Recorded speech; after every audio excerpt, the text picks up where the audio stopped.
En la penumbra de un amanecer sevillano, Diego se despertó con el corazón latiendo como un tambor de guerra. Había cenado con Javier. Su risa vibrante y la forma en que sus dedos rozaban los suyos bajo la mesa del ala. Pero el sueño se desvaneció al recordar la verdad. Alguien había arrancado su foto del Anuario Escolar. Como si su existencia fuera un error que debían borrar. Diego, de 17 años, vivía en un pequeño pueblo a las afueras de Sevilla, donde las tradiciones pesaban como el calor del verano. Era un chico de mirada inquieta, cabello castaño que nunca lograba domar, y un secreto que guardaba con celo. Su amor por Javier, el chico nuevo que había legado al Instituto Haitiano. Javier, de 18 años, tenía la piel morena, los ojos oscuros como la noche andaluza y una sonrisa que podía iluminar incluso los días más gris. Había nacido en Cádiz, pero su familia se mudó buscando un nuevo comienzo tras la muerte de su madre. Desde el primer momento en que sus miradas se cruzaron en el patio del instituto, Diego supo que su vida nunca volvería a ser la misma. El Instituto San Isidoro era un microcosmos de contradicciones. Por un lado, estaba lleno de vida, risas en los pasillos, partidos de fútbol improvisados, y el aroma a naranjas que se colaba desde los árboles del patio. Por otro, había un trasfondo de prejuicios que flotaba como una sombra. Diego lo sabía bien.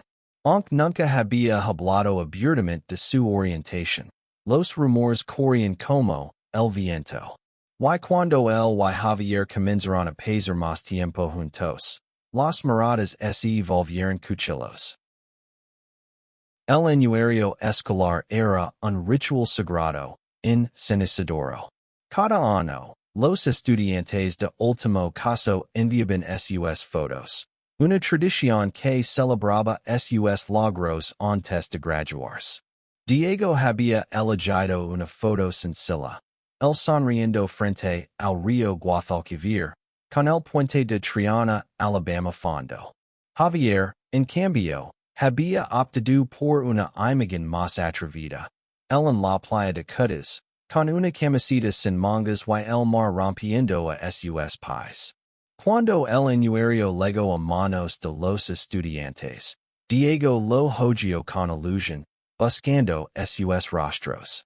Pero la página donde debía estar su foto estaba en blanco. Alguien la había arrancado. Y no era solo su foto. La de Javier también había desaparecido. ¿Quién haría algo así? Preguntó Diego esa mañana, sentado en el borde de su cama, con el anuario abierto en las manos. Su voz temblaba, una mezcla de ira y dolor. No lo sé, pero no vamos a quedarnos callados, respondió Javier, que estaba apoyado contra la ventana, mirando el amanecer. Sus palabras eran firmes, pero sus ojos traicionaban una herida profunda. Diego lo miró, sintiendo como el amor y la rabia se entrelazaban en su pecho. No podían permitir que alguien borrara su existencia. No en su último año. No cuando estaban tan cerca de ser libres. Pero el pueblo no era un lugar fácil para chicos como ellos. Las habladurías corrían rápido, y el director del instituto, don Rafael, un hombre de ideas rígidas, no era precisamente un aliado. Esa misma mañana, Diego y Javier decidieron enfrentarse al problema. Caminaron juntos hacia el instituto, con el anuario bajo el brazo y una determinación que crecía con cada paso. El patio estaba lleno de estudiantes, algunos riendo, otros susurrando mientras los van pasar. Diego sintió un nudo en el estómago, pero la mano de Javier, que rozó la ciudad por un instante, le dio fuerza. En la oficina del director, don Rafael los recibió con una mirada fría. Era un hombre de unos 60 años, con el cabello canoso y un bigote perfectamente recortado, como si quisiera imponer orden incluso en su apariencia. ¿Qué es esto del anuario? Preguntó, sin levantar la vista de unos papeles. Alguien arrancó nuestras fotos, dijo Javier, con una voz que no admite dudas. Queremos saber quién fue y por qué. Don Rafael suspiró, como si el asunto fuera una multa menor. Cosas de chicos. Alguien habrá hecho una broma. No hay que darle importancia. ¿Una broma? Diego no pudo contenerse. Esto no es una broma. Y es como si quisieran burlarnos. El director alzó una ceja, claramente incómodo. No dramaticen. El anuario se puede reimprimir. Pero no esperan que investigada travesura de este instituto.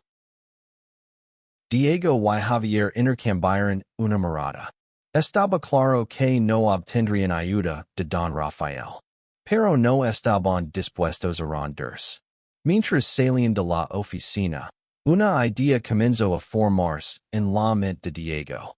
Si el instituto no había a hacer nada, ellos tomarían las riendas. Esa tarde, en la biblioteca del instituto, un lugar lleno de estanterías polvorientas y el aroma de los libros antiguos, Diego y Javier se reunieron con un pequeño grupo de amigos que sabían de su relación. Clara, una chica de 17 años con el cabello teñido de azul y una pasión por el arte, y Miguel, un chico tranquilo de 18 años que siempre llevaba una cámara colgada al cuello. Ellos también habían notado las fotos arrancadas y estaban tan indignados como Diego y Javier. No podemos dejar que esto pase desapercibido, dijo Clara, golpeando la mesa con los puños. Esto es un ataque directo. Miguel asintió, ajustando las gafas. Podríamos hacer algo grande. Algo que todos ven. ¿Cómo que? Preguntó Javier, inclinándose hacia adelante. Clara sonrió, con un brillo travieso en los ojos. Podríamos colgar vuestras fotos en la biblioteca. No solo las fotos del anuario, sino algo más grande. Algo que diga, estamos aquí, y no nos vamos a esconder. Diego sintió un cosquilleo de emoción. Era arriesgado, pero también liberador. Por primera vez, sintió que podían transformar el dolor en algo poderoso. Javier lo miró, y en sus ojos había un destello de orgullo. Hagámoslo, dijo. Esa noche, mientras el pueblo dormía, los cuatro se colaron en la biblioteca con un plan. Clara trajo sus pencils y lienzos, Miguel su cámara, y Diego y Javier levaron sus fotos, no solo las del anuario, sino otras que contaban su historia. Ellos riendo en la feria de abril, caminando por las calles de Sevilla, compartiendo un helado en el parque. Cada imagen era un testimonio de su amor, de su existencia. Con cuidado, colgaron un gran lienzo en la pared principal de la biblioteca. Clara pintó un mensaje en letras grandes. Todos merecimos ser vistos. Debajo, pegaron las fotos, creando un collage que brillaba bajo la luz de la luna, que se colaba por las ventanas. Cuando terminaron, Diego tomó la mano de Javier. Esto es solo el principio, susurró. Javier sonrió, apretando su mano. Que vengan a Borraron ahora. La mañana siguiente fue en Torbellino. Cuando los estudiantes llegaron al instituto, la biblioteca se convirtió en el centro de atención. El collage de Diego y Javier, con sus fotos y el mensaje de Clara, era imposible de ignorar. Algunos estudiantes se detenían a mirar, otros susurraban, y unos pocos se atrevían a tomar fotos con sus móviles. Diego sintió una mezcla de orgullo y nerviosismo mientras caminaba por los pasillos. Sabía que lo que habían hecho no pasaría desapercibido, y no estaba seguro de si estaba preparado para las consecuencias. Javier, en cambio, parecía imperturbable. Caminaba con la cabeza en alto, como si desafiara al mundo a enfrentarlo. Pero Diego notó el leve temblar en sus manos cuando nadie miraba. No era solo un acto de rebeldía, era un grito de supervivencia. A mediodía, la noticia del collage llegó a oídos de Don Rafael. Convocó a Diego, Javier, Clara y Miguel a su oficina. Su rostro estaba rojo de furia, y su bigote parecía temblar de indignación. ¿Quién les dio permiso para hacer esto? Rugió, señalando una foto del collage que alguien lo había enviado. Esto es una falta grave. Están desfigurando la propiedad del instituto. No estamos desfigurando nada, respondió Clara, cruzando de brazos. Solo estamos diciendo la verdad. Alguien arrancó sus fotos del anuario. ¿No lo parece eso más grave? Don Rafael se quedó en silencio por un momento, claramente desconcertado por la audacia de Clara. Pero pronto recuperó la compostura. Esto no es un circo. Si tienen un problema, hay canales oficiales para resolverlo. Ahora, quiten ese desastre de la biblioteca antes de que los suspenda todos. Diego sintió que el aire se lo escapaba de los pulmones. Había esperado resistencia, pero no una amenaza tan directa. Miró a Javier, buscando fuerza en sus ojos, pero Javier estaba mirando al director con una intensidad que lo hizo estremecer. No vamos a quitar nada, dijo Javier, con una voz tan calmada que resultaba intimidante. Ese collage es nuestro. Es nuestra historia. Si quer suspendernos, hágalo. Pero no vamos a dejar que nos borren otra vez. El silencio que siguió fue ensordecedor. Don Rafael parecía debatir internamente qué hacer. Finalmente, señaló la puerta. Fuera de mi oficina. Esto no ha terminado. Cuando salieron, Miguel los miró con una mezcla de admiración y preocupación. ¿Y ahora qué? No creo que se rinda tan fácil. No lo hará, dijo Diego, sintiendo el peso de la situación. Pero nosotros tampoco. Esa tarde, el ambiente en el instituto era eléctrico. Los rumores se extendían como fuego, y el collage se convirtió en el tema principal de conversación. Algunos estudiantes los apoyaban, dejando notas de ánimo en sus taquillas. Otros, sin embargo, los miraban con desprecio o murmuraban insultos al pasar. Diego intentó ignorarlos, pero cada palabra era como una puñalada. En casa, la situación no era mucho mejor. Los padres de Diego, aunque amorosos, eran tradicionales. Su madre, Carmen, era una mujer devota que asistía a misa todos los domingos, y su padre, Antonio, un agricultor de pocas palabras, creía que los problemas se resolvían con trabajo duro y silencio. Diego nunca les había hablado de Javier, no porque no los quisiera, sino porque temía su reacción. Pero esa noche, mientras cenaban, su madre notó su nerviosismo. ¿Qué pasa, Diego? Preguntó, dejando el tender sobre la mesa. Estás muy calado. Diego Dudo. Quería cantar to do.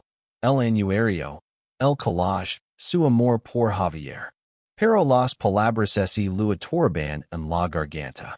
Finalmente, murmuró algo sobre un proyecto escolar y se excusó para ir a su habitación.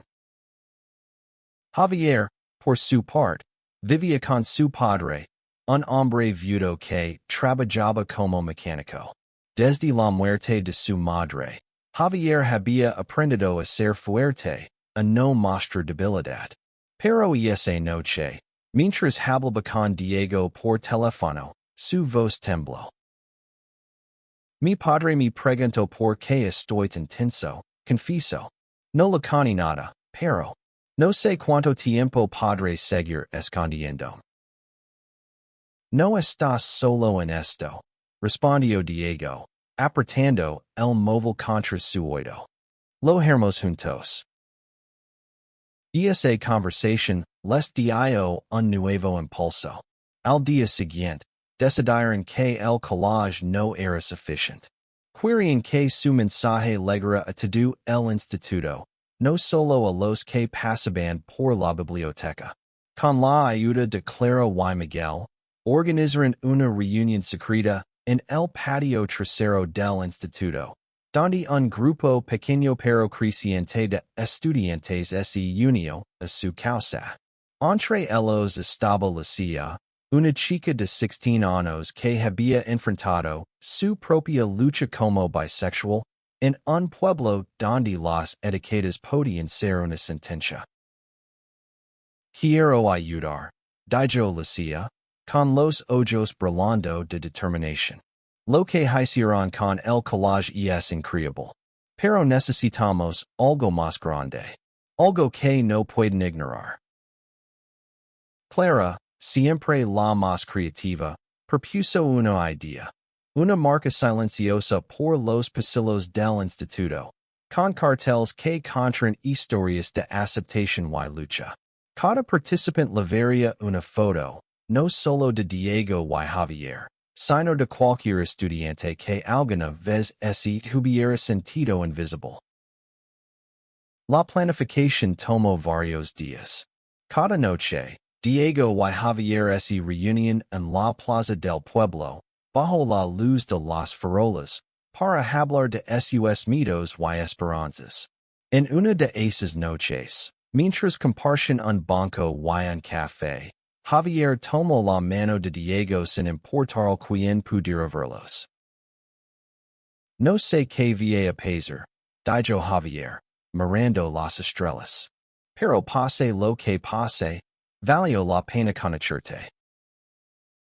Diego sintió que su corazón se detenía. Era la primera vez que Javier hablaba tan abiertamente de sus sentimientos. Sin pensarlo, se inclinó y lo besó, un beso breve pero lleno de promesas. Por un momento, el mundo entero desapareció.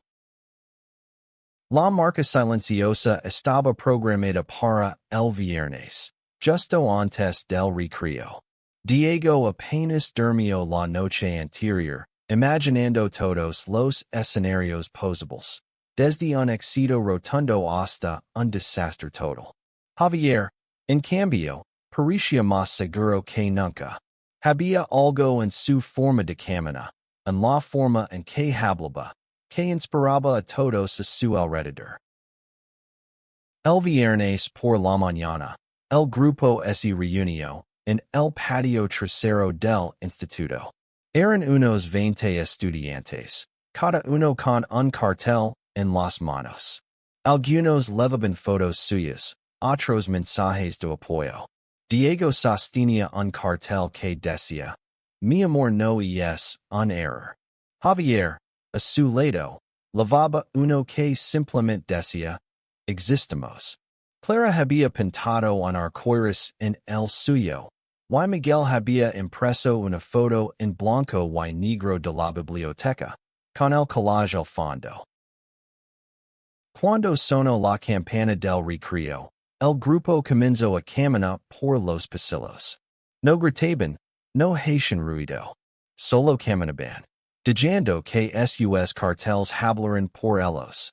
Los estudiantes se apartaban. Algunos curiosos, otros incómodos. Los profesores, desconcertados, no sabían si intervenir o dejarlos pasar. Diego sintió que el corazón lo había estallar. Cada paso era un desafío, cada mirada un juicio. Pero al ver a Javier a su lado, con la cabeza en alto, supo que no podía retroceder.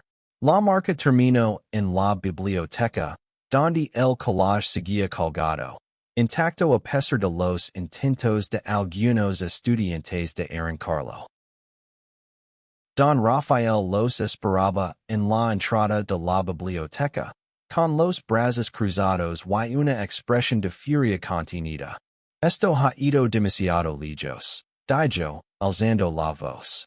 Están causando un disturbio. No es un disturbio, respondió Lucia, dando un paso al frente. Es una protesta. Queremos que nos escuchen. El director pareció desconcertado por la presencia de tantos estudiantes. Por un momento, Diego pensó que había suspenderlos a todos. Pero entonces, una voz inesperada rompió el silencio. Era la señora Ana, la bibliotecaria, una mujer mayor que siempre había sido amable con Diego. Déjelos, Rafael, dijo, con una calma que contrastaba con la tensión del momento. Estos chicos solo quieren ser vistos. ¿Qué hay de malo en eso? La intervención de Ana dejó a todos en silencio. Don Rafael, claramente superdu, murmuró algo sobre revisar las normas del instituto y se marchó. Los estudiantes estallaron en aplausos, y Diego sintió que, por primera vez, no estaba solo. Pero la victoria fue efímera. Esa misma tarde, Diego recibió un mensaje de su madre, pidiendo que llegara a casa temprano. Cuando entró en la cocina, Carmen estaba sentada a la mesa, con el anuario abierto frente a ella. Sus ojos estaban rojos, como si hubiera estado llorando. ¿Por qué no me lo contest? Preguntó, con una voz que temblaba entre el dolor y la confusión. Diego se quedó helado. Alguien le había contado a su madre sobre la marca, el collage, todo. Intentó explicarse, pero las palabras se lo escapaban.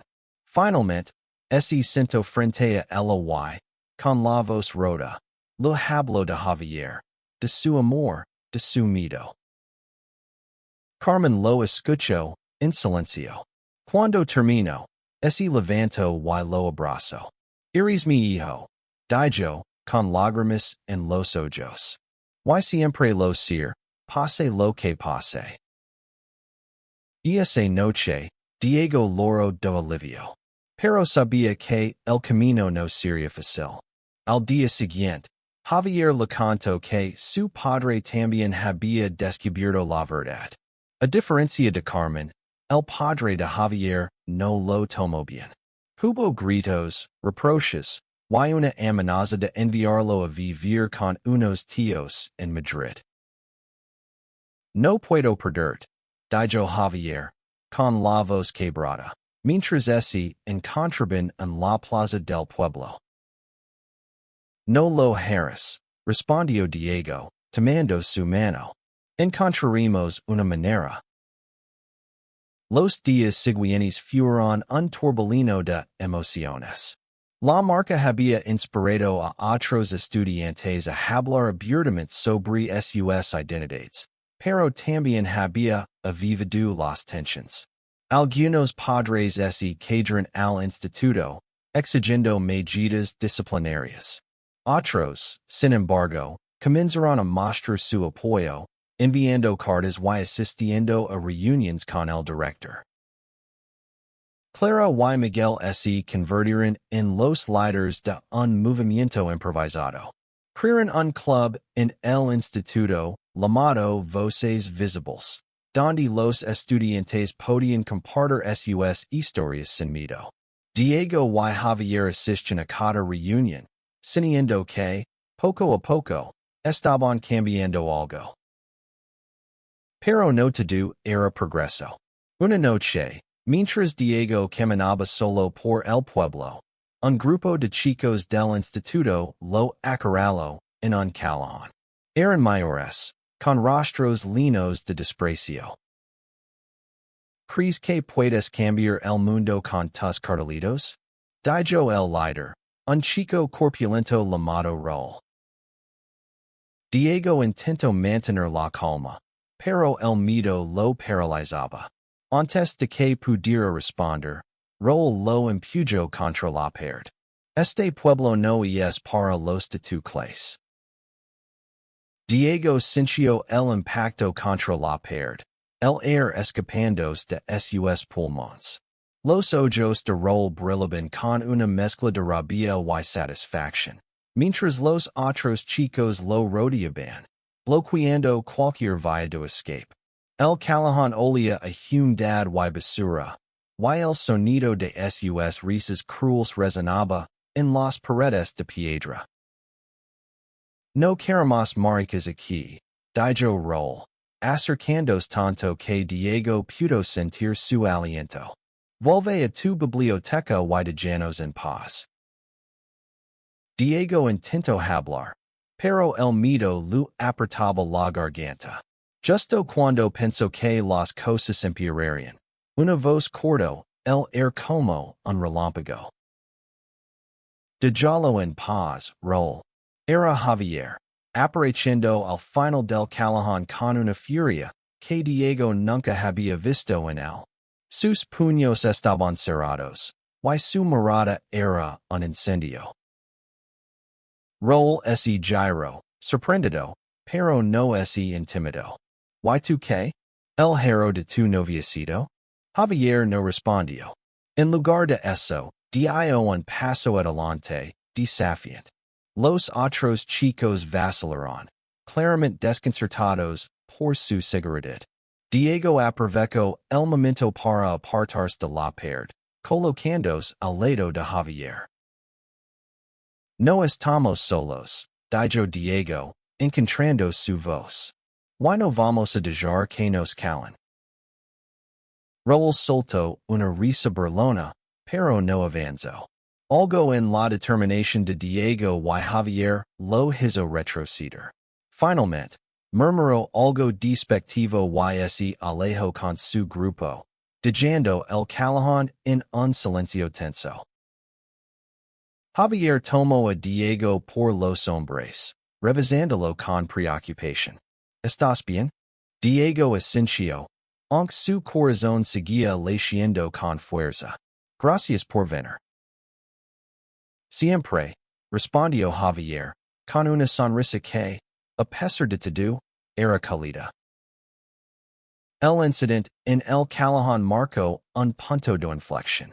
Diego y Javier sabían que no podían seguir enfrentándose solos a la hostilidad. Decidieron buscar aliados fuera del instituto.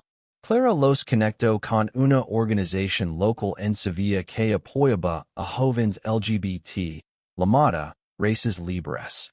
Su líder, Sofía, una mujer de unos 30 años con una energía contagiosa, los recibió con los brazos abiertos. Habías hecho algo increíble, les dijo Sofía, mientras tomaban café en una pequeña cafetería sevillana. Pero necesitáis apoyo, no solo emocional, sino también legal. Lo que pasó con el Anuario no es solo una travesura, es discriminación. Sofía los ayudó a redactar una carta formal al instituto, exigiendo una investigación sobre las fotos arrancadas y medidas para garantizar un ambiente seguro. También les propuso organizar un taller en el instituto sobre diversidad y aceptación, algo que don Rafael no podría ignorar fácilmente. Mientras tanto, el club, Voces Visibles, crecía. Cada semana, Más estudiantes se unión, compartiendo historias que iban desde la aceptación hasta el rechazo más doloroso. Diego y Javier comenzaron a darse cuenta de que no eran los únicos luchando. Había otros, como Elena, una chica trans de 16 años que había dejado el instituto por el acoso, pero que ahora asistía a las reuniones para recuperar su voz. Una tarde, mientras pinaban nuevos carteles para el club, Clara propuso algo inesperado. Deberíamos hacer una exposición en la biblioteca. No solo el collage, sino algo más grande. Una galería de historias, con fotos y testimonios de todos nosotros. La idea encendió una chispa en Diego. Era una forma de transformar el dolor en arte, de hacer que sus voces resonaran más allá de los pasillos del instituto. Javier, siempre práctico, sugirió involucrar a la señora Ana, la bibliotecaria, para que los apoyara. Ana no solo aceptó, sino que se convirtió en su mayor defensora. Les cedió un espacio en la biblioteca y los ayudó a organizar la exposición. Durante semanas, trabajaron sin descanso. Clara diseñó los carteles, Miguel tomó fotos, y Diego y Javier escribieron los testimonios. Cada historia era un pedazo de su verdad, desde el primer amor hasta el miedo al rechazo. La exposición, llamada Rostros Visibles, se inauguró un mes después. La biblioteca se llenó de estudiantes, profesores e incluso algunos padres curiosos. En el centro, colgaba el collage original, pero ahora estaba rodeado de decenas de fotos y textos.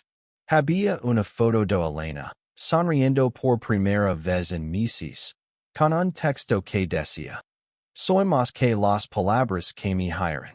Otra mostraba a Lucia, con su cartel de la marca, y un mensaje sobre el orgullo de ser quien era.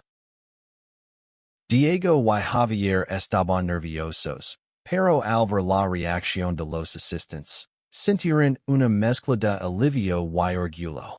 Algunos estudiantes se acercaban a darles las gracias. Otros simplemente observaban en silencio, pero el impacto era innegable. Incluso Don Rafael asistió, aunque se mantuvo en un rincón, con una expresión indescifrable.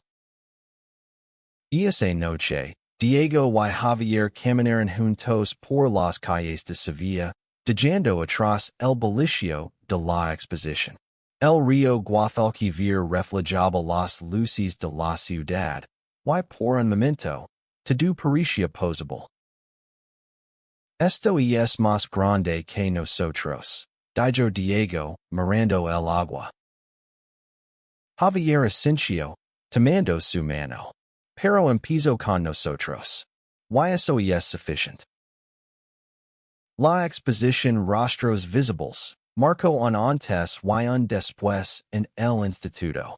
Aunque no todos los estudiantes y profesores estaban de acuerdo, el mensaje de inclusión comenzó a calar. La señora Ana se convirtió en una figura clave, organizando charlas semanales en la biblioteca donde se discutían temas de diversidad.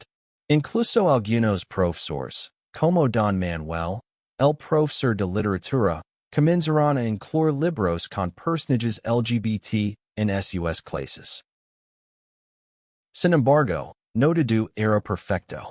Raúl y su grupo seguían siendo una amenaza constante. Aunque ahora se limitaban a miradas hostiles y comentarios en voz baja. Diego sabía que el cambio no llegaría de la noche a la mañana, pero cada pequeño paso era una victoria. Una tarde, mientras ayudaban a Ana a organizar la biblioteca, Diego recibió una llamada inesperada. Era Sofía, de Races Libres. Hemos recibido una respuesta del instituto, dijo, con una emoción contenida. Don Rafael ha aceptado abrir una investigación sobre las fotos arrancadas. Y quiero reunirse con vosotros. Diego y Javier se miraron, incrédulos. Era la primera vez que sentían que el instituto los tomaba en serios. La reunión con Don Rafael fue tensa, pero sorprendentemente productiva. El director, aunque seguía siendo rígido, admitió que el incidente del Anuario había sido un error grave.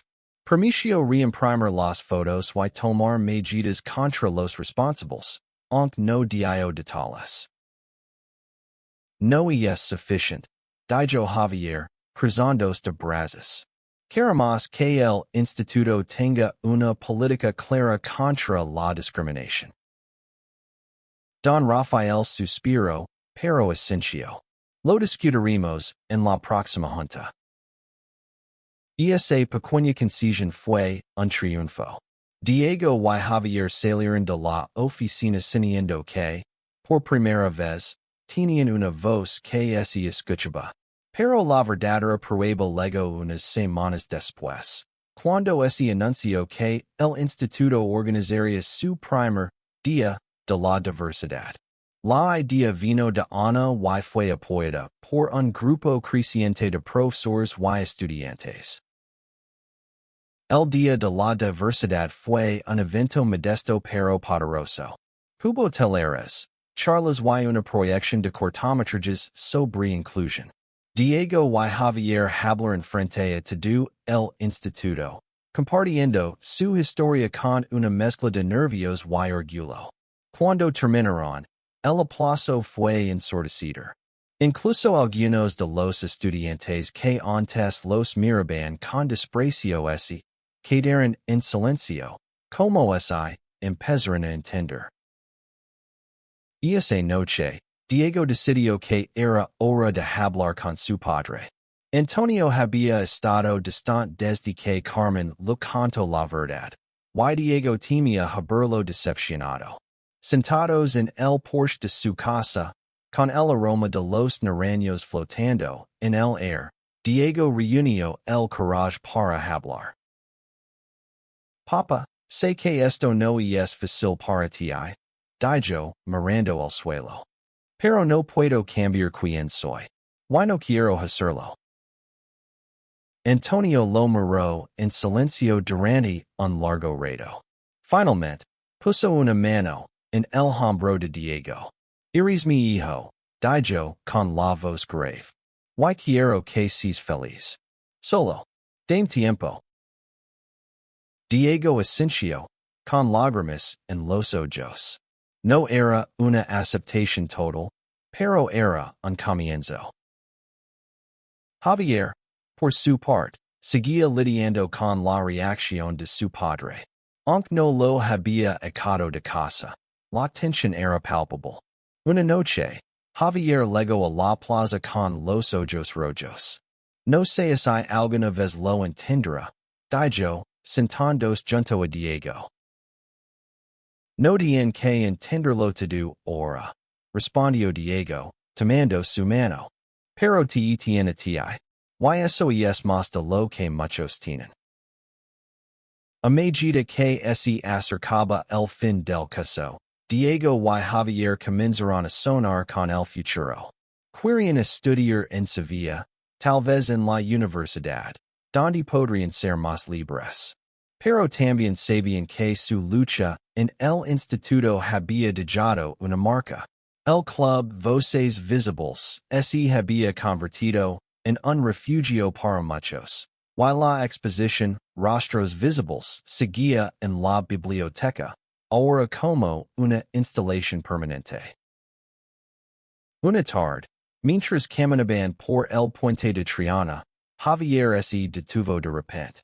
Quiero hacer algo antes de que termine el caso, dijo, con una chispa en los ojos.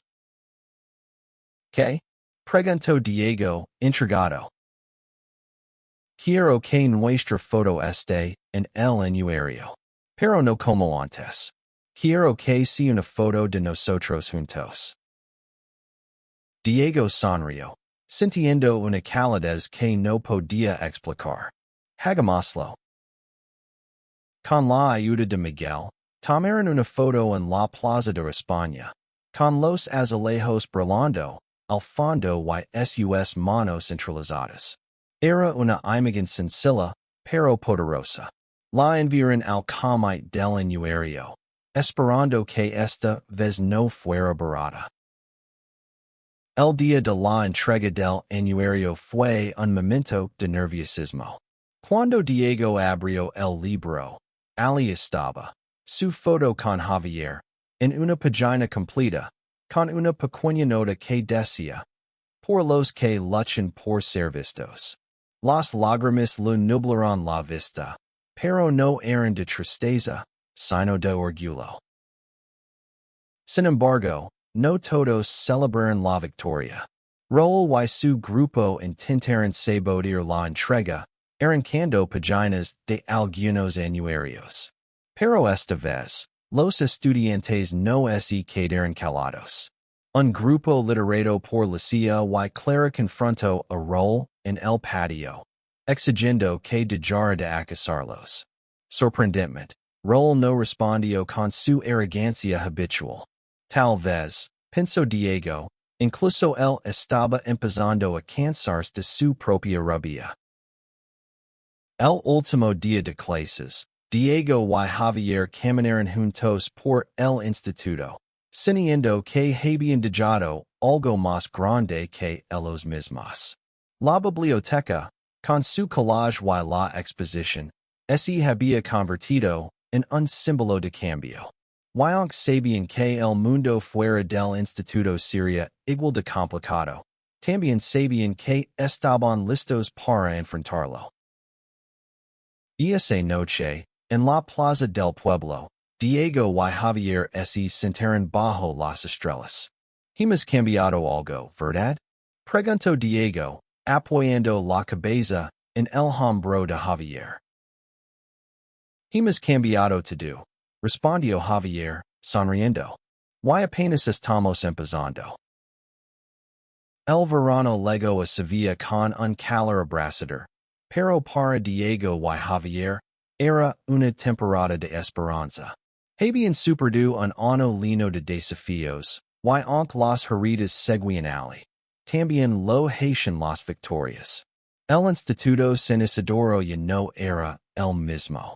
El club Voces Visibles seguía creciendo, y la exposición Rostros Visibles se había convertido en una parada obligatoria para los nuevos estudiantes. Diego y Javier comenzaron a planear su futuro juntos. Querían estudiar en la Universidad de Sevilla, tal vez periodismo o arts, algo que les permitiera seguir contando historias. Pero más allá de sus planes, lo que los mantenía unidos era la certeza de que, juntos, podían enfrentar cualquier cosa. Una tarde, mientras pasaban por el Parque María Luisa, recibieron una llamada de Sofía. El instituto ha aprobado una política oficial contra la discriminación.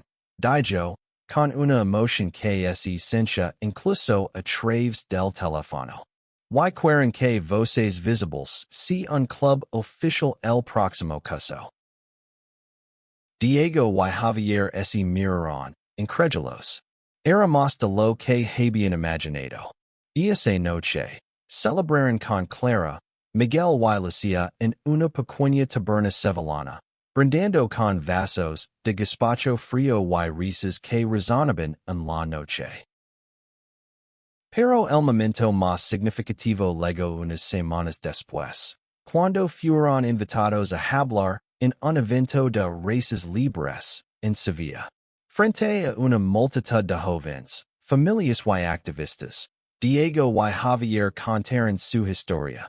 Desde el dolor de ser barrados hasta el orgullo de colgar sus fotos en la biblioteca. Cuando terminaron, el aplauso fue tan fuerte que pareció sacudir las paredes. Al final del evento, una chica joven se acercó a ellos. Gracias, dijo, con los ojos linos de lágrimas. Por primera vez, siento que no estoy sola. Diego y Javier se miraron, sabiendo que ese era el verdadero impacto de su lucha. No se trataba solo de ellos, sino de todos los que vendrían después. De los que, como ellos, solo querían ser vistos. Mientras caminaban de regreso a casa, con el río Guadalquivir brillando bajo la luna, Diego tomó la mano de Javier. Hemos hecho algo grande, ¿verdad? Javier sonrió, apretando su mano. Lo hemos hecho. Y seguiremos haciéndolo. La foto de Diego y Javier, la que colgaba en la biblioteca, se convirtió en un símbolo. No solo para ellos, sino para todos los que alguna vez se sintieron invisibles. Y aunque el camino no había sido fácil, cada paso había valido la pena. Porque, al final, no se trataba de borrar, sino de escribir su propia historia.